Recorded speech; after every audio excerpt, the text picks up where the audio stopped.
Valeu, João. Fala, pessoal, tudo bem? Mais uma vez juntos aqui, então, no nosso curso extensivo. E hoje a gente vai tocar junto aqui a semana 28, tá? Deixa eu só compartilhar com vocês aqui novamente, né? Sempre bem transparente aqui no nosso planejamento. Eu fiz um ajustezinho aqui para que a gente estava com aula sobrando de sistema endócrino. Eu tinha mostrado para vocês na última aula. Então, eu fiz o ajuste aqui, tá? Hoje, em trabalho sistema genital, teremos 2 aulas para sistema endócrino na biologia C. Na biologia B, previsto aí 2 aulas para ciclos biogeoquímicos, 2 aulas para relações ecológicas, e fechamos ali com sucessão ecológica, tá? E aqui na biologia A, hoje a gente trabalha biotecnologia. Dentro da biotecnologia, eu já vou trabalhar uma parte de mutações, e aí vem genética de populações semana que vem, e junto, daí, para fechar a biologia A, a gente sai dessa parte de genética, biotecnologia, e vai para a parte de tecidos, né? Então, tecidos epiteliais, tecidos conjuntivos, tecidos musculares. Cadê o tecido nervoso, né? Então, o tecido nervoso a gente estuda lá na biologia C, que lá na biologia C a gente tem a parte do neurônio, né? Então, o tecido nervoso a gente aproveita e estudar lá na biologia C, que daí já emenda com o sistema nervoso, tá bom? Então, assim a gente consegue trabalhar os 4 tipos de tecidos. E aí, vamos, né? Aí, véspera da Federal. Semana que vem, eu vou começar a gravar para vocês, então, essa semana agora, final de semana, né? Eu já tenho meu planejamento aí. Até, acho que foi o Rafael que perguntou se o Super seria oferecido gravado, né? Mas eu vou sinalizar para vocês o dia que eu vou gravar. Provavelmente, eu faço essa gravação, eu vou fazer, estou terminando o planejamento do Super intensivo, e provavelmente eu faço essa gravação na terça-feira à noite. Então, toda terça-feira à noite, né, eu vou sinalizar para vocês, ó, vou gravar o Super. Quem quiser acompanhar ao vivo, pode aparecer. Para vocês que têm essa preferência, né? Então, o Super vai ser oferecido, então, a partir da próxima terça-feira. E aí, na semana de véspera da Federal, que é essa semana 32 aqui, ó, nessa semana, nós não teremos a aula de discursiva. Então, nessa semana, a gente vai focar para a Federal, e aí vou fazer 2 encontros com vocês nessa semana. Até vou fazer um ajustezinho ali para não ficar tão sobrecarregado para vocês. Mas na semana de véspera, a gente vai ter uma aula normal para a gente fechar o conteúdo aqui do extensivo e um aulão UFPR, onde eu faço as minhas apostas ali, né? Esse aulão, ele costuma ser famoso, né? Que na questão de adivinhar alguns conteúdos, a gente leva um pouco de sorte também, né? Então, só para vocês terem ideia, lá na semana 32, que vai ser aí a semana de véspera da prova da primeira fase da Federal, não vai ter aquela aula de discursiva, isso já estava previsto no nosso planejamento, tá? Com as 17 semanas de discursivas. A gente prioriza nessa semana aqui a primeira fase da Federal, somente nessa semana, né? E aí, passado a primeira fase da Federal, a gente volta na semana seguinte, daí foco total com discursiva, tá bom? Então vamos lá, gente, seguimos aqui. Quem tiver, né, com dúvida, quiser interagir comigo aqui, fique à vontade, através do chat, microfone, né, câmera, o que vocês sentirem mais confortável aí. Então deixa eu minimizar aqui e vamos lá para biotecnologia. Hoje, esse conteúdo de biotecnologia, ele aparece muitas vezes nos editais como citogenética ou dentro ainda da própria genética, né? Uma genética moderna que traz aí a questão das terapias genéticas, terapias gênicas, processos de clonagem, transgenia, né? PCR. Então, tudo isso entra aqui dentro da biotecnologia. E eu digo para vocês que hoje é um tópico dos mais relevantes. Você tem que dominar a biotecnologia porque é um assunto que aparece bastante, né? para quem me acompanha nas redes sociais também, principalmente no Instagram, onde eu sou mais ativo ali, né? Eu estou sempre lá trazendo novidade. Recentemente, aquele método Wolbachia, que eu já comentei com vocês aqui, né? É um processo interessante aí, tá? Então, seguimos, minha gente. Biotecnologia. Quando a gente fala de biotecnologia, a gente está falando de processos que possam trazer aí algum tipo de melhoramento na qualidade de vida, não só do ser humano, né, mas às vezes num processo de transgenia que você possa criar uma planta que seja resistente ao frio, criar um alimento rico em determinado tipo de nutriente, né? Então você tem essa possibilidade, né? A primeira técnica que a gente vai comentar aqui hoje, ela não é uma técnica nova, tá, gente?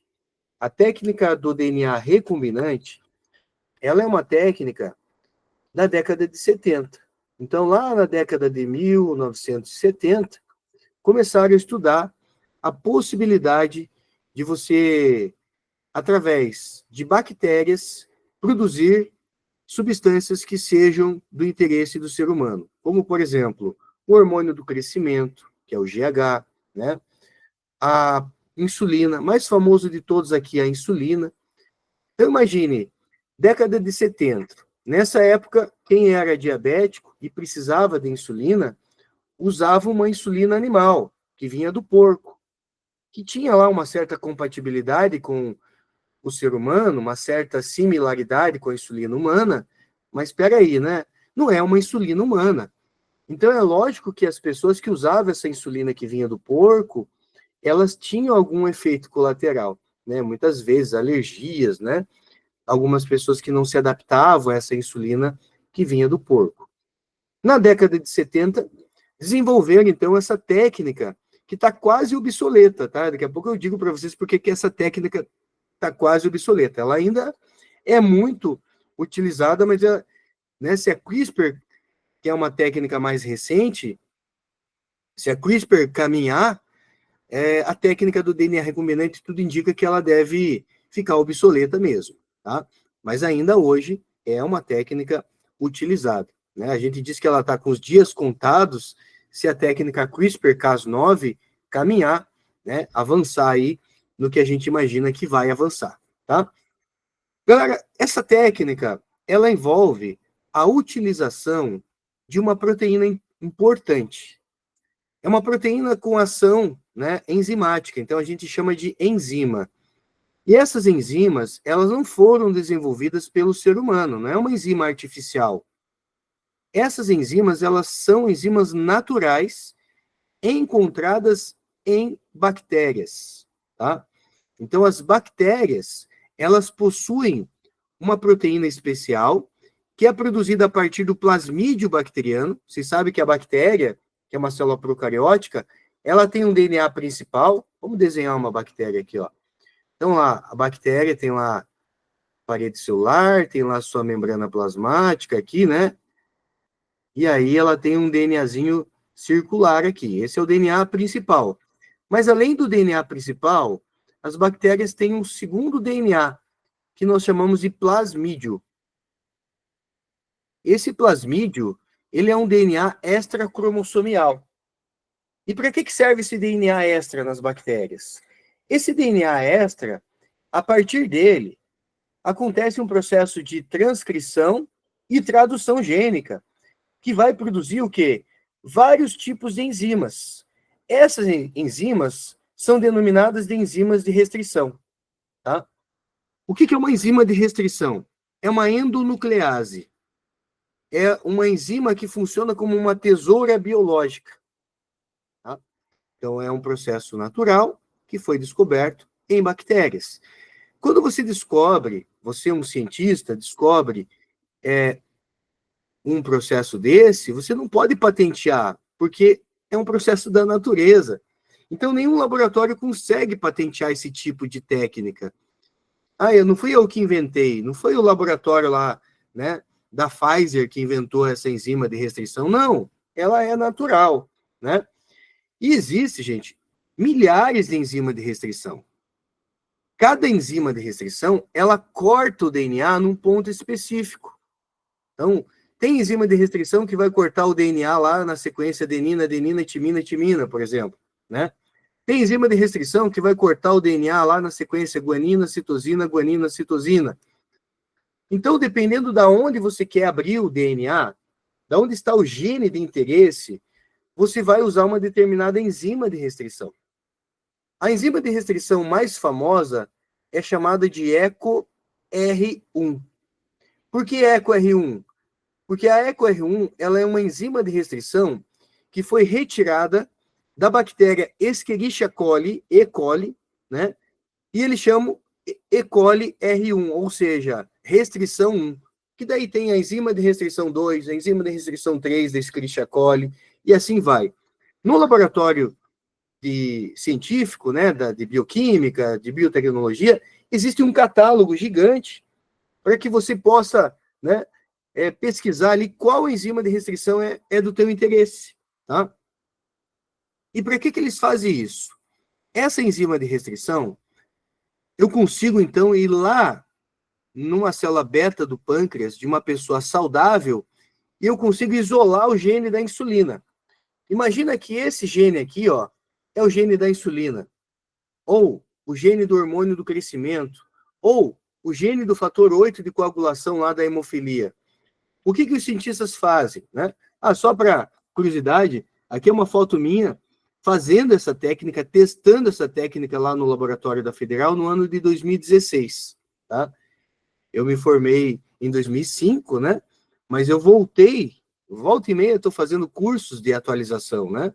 Então, em 2016, lá estava eu num curso de férias da Federal, testando essa técnica. E o que eu fiz aqui?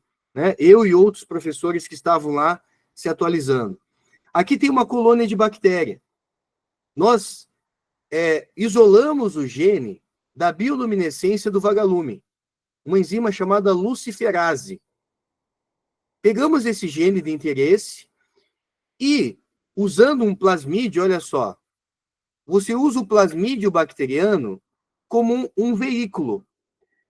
A mesma enzima de restrição que você usou para abrir lá o gene do vagalume, você usa para abrir o plasmídio da bactéria. Tá? Então você vem aqui, ó, deixa eu pegar aqui uma tesoura, né? Então você vem aqui, abre o plasmídio, né? Uma vez que você abriu esse plasmídio, você vai colocar o gene de interesse. Então, eu pego o plasmídio, que é um DNA bacteriano, DNA extrabacteriano, com uma tesoura biológica, com uma enzima de restrição, uma endonuclease, eu abro esse DNA, que é o plasmídio, e eu coloco aqui o gene que eu quiser, galera. No caso ali, eu coloquei o gene da enzima luciferase. E aí, o que aconteceu? No dia seguinte, quando nós voltamos para o laboratório, depois que a gente fez isso, né, só para vocês entenderem, deixa eu terminar aqui, ó, nós pegamos, então, esse plasmídio agora recombinante, porque é um DNA bacteriano, essa parte vermelha, com o DNA azul aqui, ó, que pode ser hormônio do crescimento, que pode ser fator 8 de coagulação, pode ser o gene da luciferase, e nós colocamos esse plasmídio recombinante agora num meio de cultura. Eu não preciso colocar dentro da bactéria. Você só coloca esse plasmídio recombinante no meio de cultura bacteriana. Alguma bactéria vai absorver esse plasmídio. Gente, DNA no meio de um meio de cultura é ouro. Quando uma bactéria vê um DNA dando sopa, ela vai absorver esse DNA, porque isso garante variabilidade genética para ela. Então, aquela bactéria que absorveu esse plasmídio recombinante, ela se torna uma bactéria transgênica. O que é um organismo transgênico? É aquele organismo que recebe um gene de uma outra espécie, né? A gente diz aqui um DNA exógeno, né? Um DNA que vem de fora de outra espécie. Então, essa bactéria se tornou uma bactéria transgênica. E vocês sabem que as bactérias, elas se reproduzem muito, e muito rápido. Cada vez que essa bactéria sofrer uma cisciparidade e ela formar ali um clone dela, né? Você vai ter duas bactérias com o gene de interesse. Depois você tem 4 bactérias, 8, 16, 32. No dia seguinte, a gente tinha milhares de bactérias ali com o gene da luciferase. Giovanni, qual é a vantagem de você ter uma bactéria com bioluminescência? A vantagem é a prova que a técnica deu certo, que nós fizemos a técnica corretamente lá no laboratório da Federal. Isso aqui é o meu grupo controle, ó. Essas bactérias aqui do lado esquerdo não receberam o gene, né? Essa daqui recebeu. E aí, Giovanni, você inseriu o gene em milhares de bactérias? Não, gente, eu só fiz isso em um plasmídio, só para vocês perceberem o poder de reprodução bacteriana, né? Eu só fiz isso em um plasmídio. Devolvi esse plasmídio para o meio de cultura e no dia seguinte a gente tinha uma expressão aqui, ó, muito grande de bioluminescência. Porque a bactéria vê aquele gene e ela produz o que está escrito naquele gene. Então, vai fazer a transcrição, tradução gênica, produz a proteína. No caso, uma enzima que emite bioluminescência, né? Na vida real, a gente não vai querer produzir uma bioluminescência, né? A gente vai querer produzir a insulina, a gente vai querer produzir o fator 8 de coagulação pré-hemofílico, o hormônio do crescimento para crianças que têm nanismo hipofisário, que é aquele nanismo associado à deficiência do hormônio, né? As vacinas de DNA também são vacinas genéticas aí importantes, tá? Se diz, essa técnica é sensacional. Realmente, essa técnica é fantástica, gente. Isso aqui trouxe qualidade de vida para diabéticos, para crianças que têm defasagem no crescimento, para hemofílicos, trouxe vantagem no avanço da tecnologia das vacinas. Então, quando a gente fala assim, criaram a vacina da Covid-19 em 8 meses, isso já vem sendo estudado, né? Década de 80, 90, anos 2000, isso já vinha como algo, né, possível. Então, esses estudos já vêm de muito tempo. E essa técnica, ela ainda é utilizada. Se você conhece alguém que usa insulina, é uma insulina produzida em bactérias. E aí você vai dizer, peraí, Giovanni, mas uma bactéria produz insulina e a gente usa essa insulina? Sim, só que se a receita é humana, a bactéria produz uma insulina humana, porque o código genético é universal. Então, quando a bactéria lê aquele gene e ela produz o que está escrito naquele gene, a sequência, né?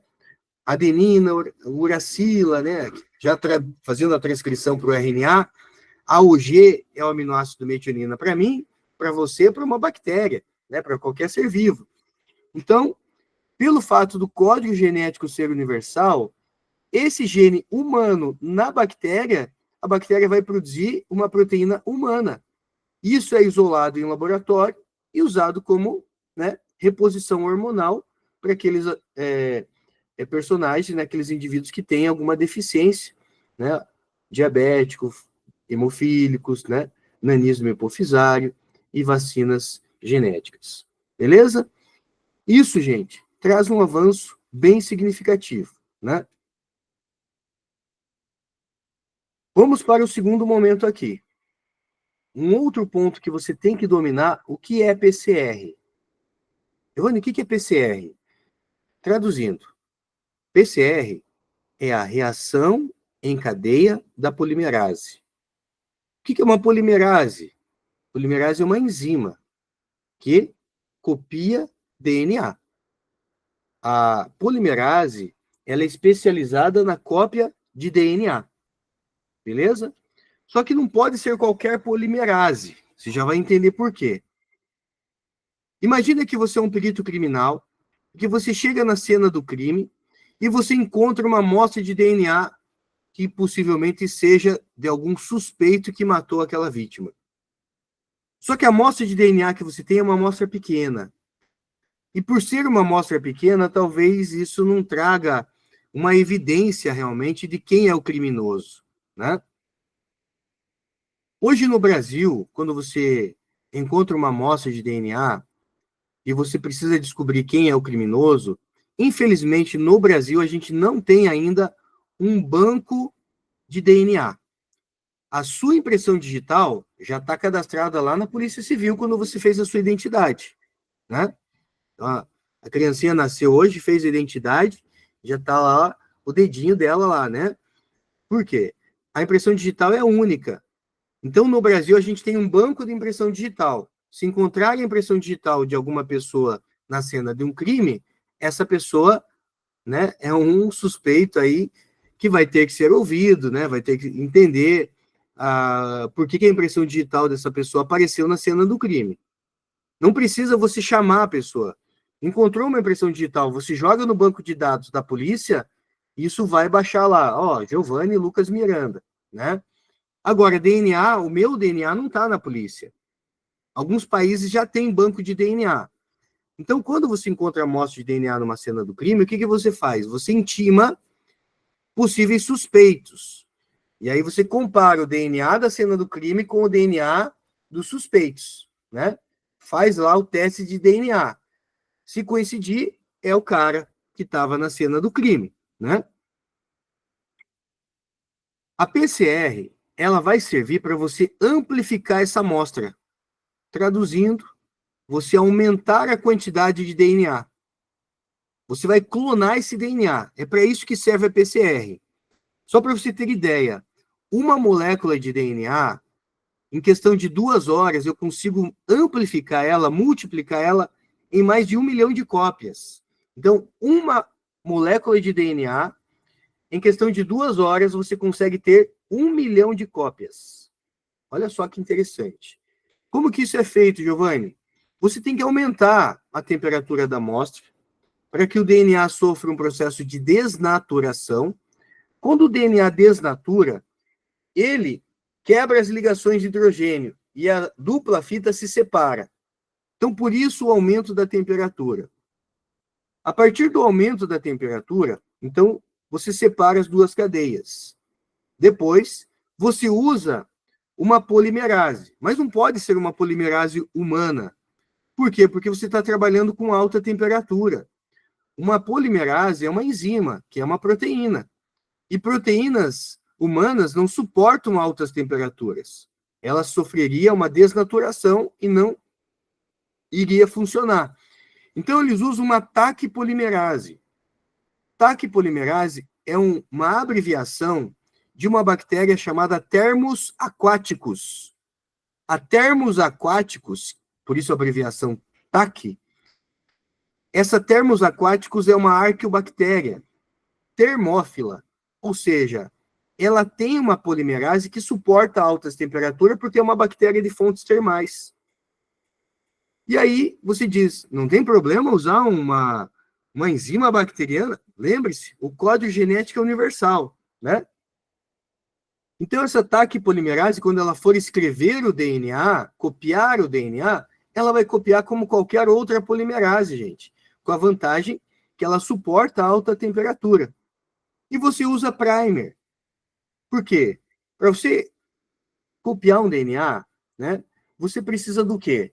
Você precisa de base nitrogenada, lá que são os nucleotídeos. Então, você precisa de nucleotídeos, você precisa de uma polimerase, e você precisa do primer que vai sinalizar exatamente para a polimerase onde que ela vai começar a cópia. Eu digo que o primer é tipo aquele cara do aeroporto que fica sinalizando para o piloto do avião onde que ele tem que estacionar o avião, né? O primer é exatamente isso. Ele vai sinalizar para a polimerase onde que ela tem que posicionar para poder copiar essa fita de DNA. E aí você tem lá esse DNA copiado. Olha aqui, gente. A partir de um DNA, que tem aqui uma fita vermelha e azul, né? Quando você aplica um calor, você abre essa fita de DNA, você desnatura, quebrando as ligações de hidrogênio. Aí você baixa a temperatura um pouquinho. Aí vem a DNA polimerase, que é uma TAC polimerase, e vai sintetizar uma nova fita aqui. Vai sintetizar uma nova fita aqui. Para isso, precisa ter matéria-prima, que são os nucleotídeos, que são os primers para sinalização, e a enzima que vai fazer o trabalho, né? A enzima é tipo o pedreiro que vai escrever a nova fita. Então, veja, de uma amostra de DNA, eu tenho 2. Faz a mesma coisa com calor agora. Aquece lá altas temperaturas. Altas quantas, Giovanni? Acima de 80 graus, tá? 84 graus, mais ou menos. E aí, desnaturou, abriu as 4 fitas separadas aqui, vem a polimerase, de 2 agora eu tenho 4, de 4 eu tenho 8, de 8, 16. Né? Então, de um DNA, em questão de 2 horas, você passa a ter 1 milhão de cópias. Eu fiz isso lá na Federal também, e tirei foto dos equipamentos aqui para vocês, tá? Você usa um tubinho desse daqui chamado Eppendorf. Esse tubinho lembra muito a tampinha de uma caneta Bic, né?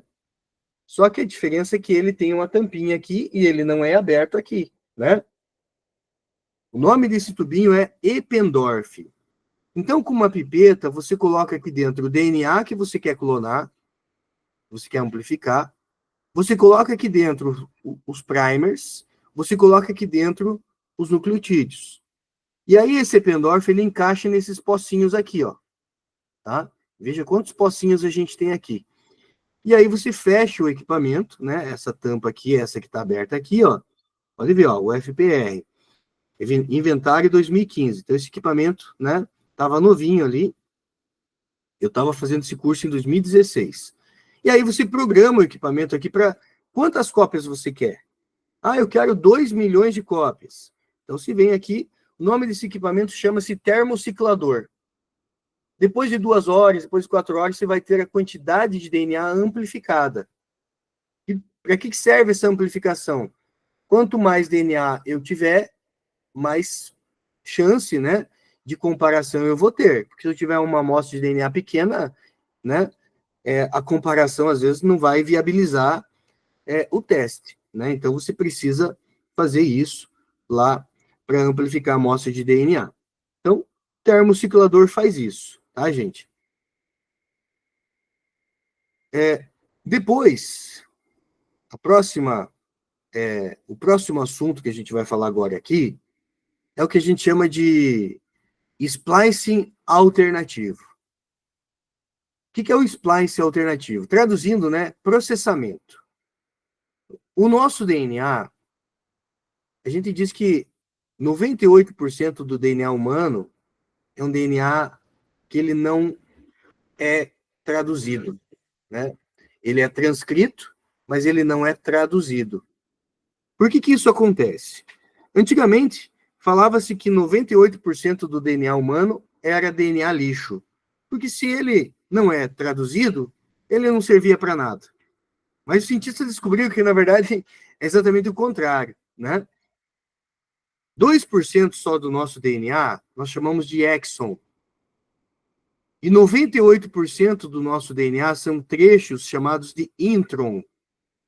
E qual é a importância de você ter exons e intron?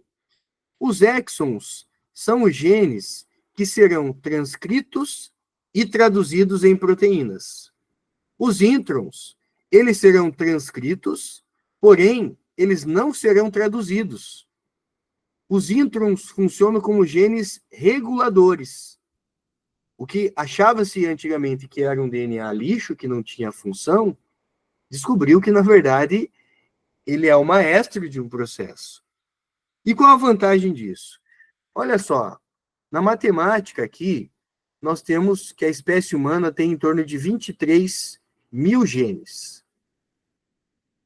23 mil genes. Entenda o gene como uma receita.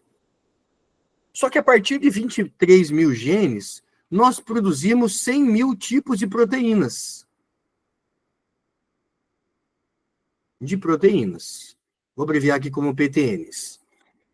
Como é possível você ter 23 mil genes, mas a partir de 23 mil genes conseguir produzir mais de 100 mil tipos de proteínas? É possível pelo fato do splice alternativo, do processamento.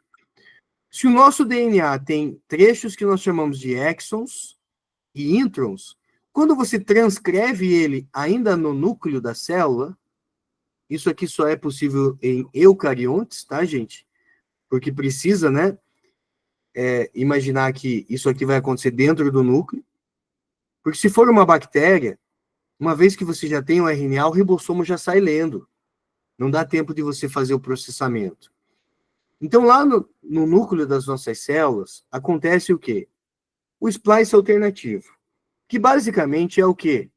É você retirar os introns. Então, transcreveu exon intron. Ó, transcreveu exon, os introns estão aqui. Tá? Só que vai acontecer aqui o splice alternativo, que é o processamento. Perceba que os introns foram retirados. Então, eu liguei aqui o exon 1 azul, o exon 2 verde, o exon 3 rosa, o exon 4 um azul clarinho, o exon 5 laranja. Veja que eu liguei na sequência 1, 2, 3, 4, 5. Isso vai me dar uma proteína A. Mas perceba que a partir do mesmo gene, eu posso fazer uma combinação diferente. Por exemplo, 1, 2, 4, 5. Ou 1, 2, 3, 5. É possível, né, você reagrupar os exons, gente. Isso garante que com apenas 23 mil genes, você possa ter mais de 100 mil tipos de proteínas, porque é possível, a partir de cada gene, você obter proteínas diferentes, pelo fato de você reagrupar os exons. De novo, somente é possível em eucariontes. Por quê? Porque lá no núcleo você produz um RNA mensageiro primário, que ainda contém os introns, e quando esse RNA mensageiro primário ele sair do núcleo, ele vai deixar os introns, e aí vai ter o que a gente chama de RNA mensageiro secundário ou maduro. E é esse RNA mensageiro secundário sem os introns que vai ser lido pelo ribossomo. Beleza? Então, esse é o nome splice alternativo ou processamento, traduzindo para a língua portuguesa. Legal? Então, já vimos técnica do DNA recombinante, falamos de PCR, falamos de splice alternativo. Vou falar de mais uma técnica aqui para vocês. Essa técnica que a gente vai conversar agora é a técnica que pode aposentar a técnica do DNA recombinante. Também é uma técnica descoberta em bactérias. Ninguém consegue patentear uma técnica da natureza, né? Mas a gente pode utilizar ela. Então, por mais que você fale, caramba, isso é genial, mas não foi inventado pelo ser humano. Foi descoberto que bactérias têm um processo interessante que a gente pode utilizar na medicina. A CRISPR-Cas9 é uma técnica que rendeu o prêmio Nobel em 2018. Você tem aí os cientistas que descobriram essa técnica, não inventaram, né? Eles descobriram essa técnica estudando bactéria. Então, às vezes você fala, por que o cientista fica 20 anos estudando, 30, 40, 50, 60, dedica a vida inteira estudando bactéria? Cara, quando se estuda um outro organismo, a gente pode descobrir coisas, né, que possivelmente sejam válidas para o ser humano também, né? Vamos pegar aí, quando se estuda lá, herança de grupos sanguíneos, o sistema RH foi descoberto estudando macaco rhesus, né? Então, estudar outros seres vivos é interessante, né, que a gente pode trazer aí alguma, né, vantagem de avanço na medicina. Essa técnica CRISPR-Cas9, ela foi descoberta da seguinte maneira. Aqui você tem uma bactéria, gente, chamada Streptococcus thermophilus. Tá? Então, essa bactéria aqui, Streptococcus thermophilus, ela está sendo infectada por um bacteriófago, né? Então, o bacteriófago chegou aqui e injetou o DNA dele.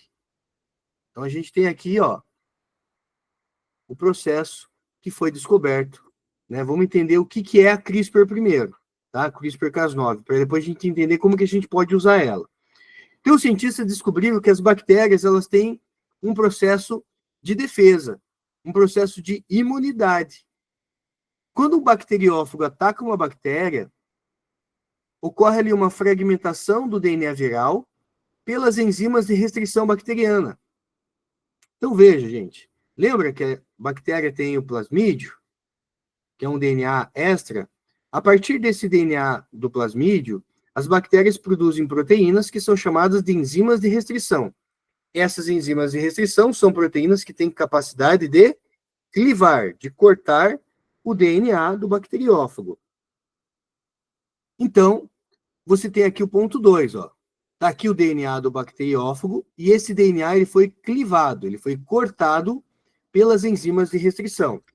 Essas enzimas de restrição vieram aqui, ó, cortaram aqui, né? Cortou ali. E aí, olha que interessante, gente. Essa bactéria, ela vai guardar um pedaço desse DNA numa sequência chamada sequência CRISPR, que é tipo uma sequência de imunidade, uma sequência de programação, né? É como se esse pedaço de DNA do bacteriófago, ao ficar guardado nessa sequência CRISPR, a bactéria ela gera o quê? Um processo de memória imunológica. Então, no ponto 3, aqui você tem a incorporação de algumas sequências de DNA do fago no genoma bacteriano entre os segmentos repetitivos do sistema CRISPR. E aí, quando vem um novo ataque, né, um segundo ataque, a bactéria já tem a memória imunológica. Vai ter ali a transcrição e processamento do DNA que foi incorporado na sequência CRISPR, ó. Então, aqui, quando tem um novo ataque, vai ter a transcrição e processamento do DNA que foi incorporado como sequência CRISPR aqui, né? E vai ser associado a uma enzima de restrição. Mas essa não é qualquer enzima de restrição. É aí que está o pulo do gato. A Cas9 é a enzima de restrição mais incrível que existe. Por quê? Ela permite que você programe ela, que você ensine ela. Então, quando a bactéria guardou aquele fragmento de DNA do bacteriófago, que relacionou a uma memória imunológica, ao ser infectado novamente, ela transcreve aquele trecho. Mostra para Cas9, né? E fala, Cas9, procure isso aqui e corte, picote, destrua, né? Então, a Cas9 vai destruir todo, né, o processo que ela encontrar associado a um DNA de bacteriófago que tem aquela programação, a Cas9 vai destruir. Então, você tem aqui a degradação Cas-dependente do DNA do bacteriófago. É como se ela inativasse o ataque, né? Você vai dizer, caramba, as bactérias têm um sistema imunológico incrível, né? Como se fosse, né, um processo algo similar ao nosso processo de vacinação. Ao tomar uma vacina, eu entro em contato com o antígeno e produzo anticorpos, que vão ter ali uma associação também de produção de células de memória. O cientista olhou isso aqui e falou, caramba, tem uma sequência CRISPR, dependendo do que eu coloco na sequência CRISPR, a Cas9 faz. Então, é possível eu editar um gene, porque se eu colocar uma sequência de programação aqui, que é para editar um gene, a Cas9 vai fazer, né? Então, aí vem a descoberta. Como que eu posso usar isso na medicina? Eu posso resolver um processo de mutação, né, de deleção, e eu posso até inserir um gene de interesse. Tá, gente? A vantagem da Cas9 é que ao invés de eu ter que ficar procurando lá no catálogo qual enzima de restrição eu vou usar, eu só preciso usar ela, gente. Porque o que você ensinar ela, ela faz. A sequência CRISPR é uma sequência de programação. O que você programar ali, ela faz. Giovanni, me dá exemplo. Estão testando trigo sem glúten, trigo sem gliadinas para celíacos. Então, você tem lá gluteína, gliadina, né? E o glúten é o quê? É a associação da gliadina mais a gluteína. Então, ele consegue ensinar a Cas9 para ela inativar o gene da gliadina. Se inativa o gene da gliadina, não tem glúten. Então, se pode ter um trigo sem glúten. Isso é um avanço gigantesco para celíacos, né? Quando se pensa possibilidade de trigo sem glúten, isso traz uma sobrevida fantástica para celíacos, né? Então, essa seria uma aplicação, né? E aí, na sequência, a gente tem aqui o quê? Ainda só para a gente finalizar a CRISPR, né, gente? A gente tem a possibilidade, né, da cura da AIDS. Porque, teoricamente, eu posso escrever uma sequência CRISPR, sabendo exatamente onde o HIV se esconde, e mostrar para a Cas9 o que ela tem que fazer, que ela tem que ir lá e tem que cortar o DNA, exatamente tirando o HIV, né, o, o DNA ali, né, do HIV associado ao DNA humano, dos linfócitos TCD4. Isso traz a possibilidade da cura da AIDS, né? Aí você vai dizer, caramba, é um avanço incrível. Por que não está sendo usado ainda? Porque assim, gente, na teoria é uma coisa, né? Mas você está falando de um processo microscópico. Então, é possível inativar o gene da gliadina? É possível você remover o gene do HIV? É possível. Só que estamos deixando estrago. Então, você resolve uma coisa, mas a gente está deixando vestígios pelo caminho, tá? Eu inativo um gene, mas eu acabo interferindo num outro gene que não era para ter interferido.